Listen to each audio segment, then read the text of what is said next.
ಸಾವಿತ್ರಿ, ನನ್ನ ಮಾತು ಕೇಳು.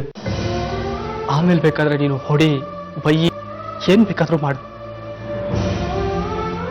ನನಗೆ ಮಾತಾಡೋದಕ್ಕೆ ಒಂದೇ ಒಂದು ಅವಕಾಶ ಮಾಡಿಕೊಡು. ದಮ್ಮಯ್ಯ ಅಂತೀನಿ.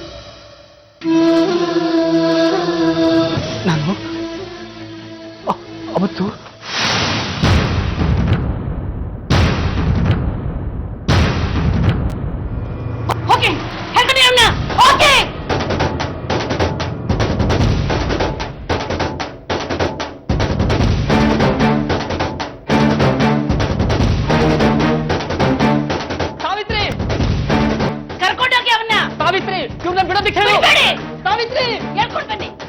ಸಾವಿತ್ರಿ, ನಾನು ನಿಮ್ಗೆ ಮಾತಾಡ್ಬೇಕು. ಸಾವಿತ್ರಿ, ನಾನು ನಿಮ್ಗೊಂದು ಮಾತಾಡ್ಬೇಕು.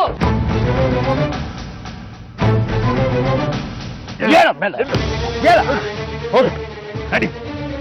ವಿಶ್ವ, ಇನ್ಯಾವತ್ತು ಈ ಮನೆ ಕಡೆ ತಲೆ ಹಾಕ್ಬೇಡ.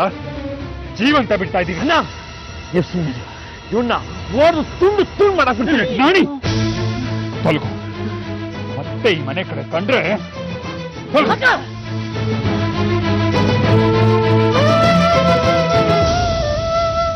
ನೀವು ಅವನ್ನ ಯಾಕೆ ಹಾಗೆ ಹೊಡೆದ್ರಿ?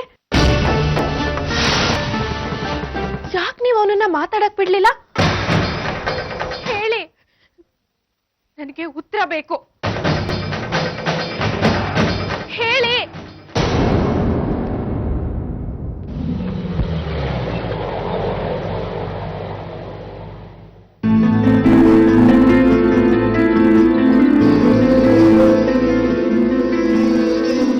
ನೀನ್ ನನ್ನ ಹತ್ರ ಯಾಕೆ ಮಾತಾಡ್ತಾ ಇಲ್ಲ?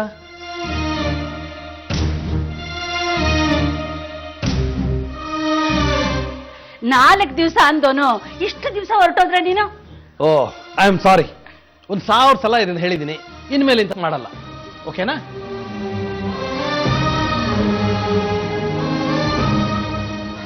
ಸರಿಯಪ್ಪ, ನೀನು ಫ್ರೆಶ್ ಆಗು, ನಾನು ಅಡಿಗೆ ಮಾಡ್ಬಿಡ್ತೀನಿ. Okay, fine. ಸಾವಿತ್ರಿ ಅಣ್ಣಂಗೆ ಎಲ್ಲ ವಿಷಯ ಹೇಳಿರ್ತಾಳೆ. ನಮ್ಮನ್ನು ಕೇಳಿದ ಪ್ರಶ್ನೆನೆ ಅಣ್ಣನ್ನು ಕೇಳಿರ್ತಾಳೆ. ಹಾಗಂತ್ಯ? ಮತ್ತೆ ಸಾವಿತ್ರಿ ಏನ್ ತಪ್ಪು ಮಾಡಿಲ್ವಲ್ಲ, ಯಾಕೆ ಮುಚ್ಚಿಡ್ತಾಳೆ? ಅಣ್ಣ ಬರೀ ಮೇಲ್ಮೇಲ್ ನಗ್ತಾ ಇದ್ದಾರಷ್ಟೇ. ಒಳಗಡೆ ರಾಜಕೀಯದ ಪ್ರದರ್ಶನಗಳು ಸಿಕ್ಕಾಪಟ್ಟೆ ಇದೆ. ಈಗ ಮನೆಯಲ್ಲೂ ಹೀಗೆ ತಲೆ ಕೆಳಕಾಗಿದೆ ಅಂತ ಗೊತ್ತಾದ್ರೆ ಅವನ್ ಬರೋದ್ರಲ್ಲಿ ಇದೆಲ್ಲ ಮುಗಿಸ್ಬೇಕು ಅಂತ ಎಷ್ಟೋ ಪ್ರಯತ್ನ ಪಟ್ಟೆ. ಆದ್ರೆ ಯಾಕೆ ಸಾವಿತ್ರಿ, ನಾನು ಇಲ್ಲಿದ್ದಾಗ ಮನೇಲಿ ಏನಾದ್ರೂ ನಡೀತಾ? ಅಹಲ್ಯ ಅಲ್ಲ,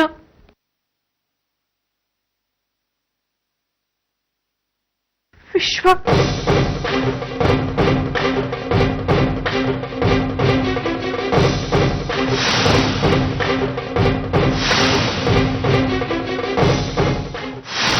ಈಗ ಈ ಎಲ್ಲದಕ್ಕೂ ತೆರೆ ಎಳಿಲೇಬೇಕು. ನಡೆದಿದ್ದೆಲ್ಲ ಸಾವಿತ್ರಿಗೆ ಹೇಳ್ಬೇಕು ಅಂತನಾ? ಹೌದು. ಅದ್ ಹೇಗಾಗುತ್ತೋ?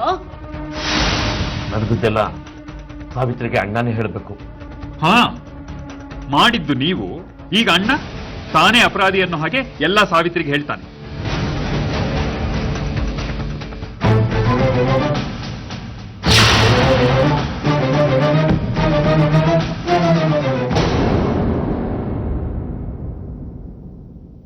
ಅವ್ನ್ ಯಾಕೆ ಹೀಗೆ ಮಾಡ್ತಿದ್ದ ನಿಮ್ಗೆ ಗೊತ್ತಾ?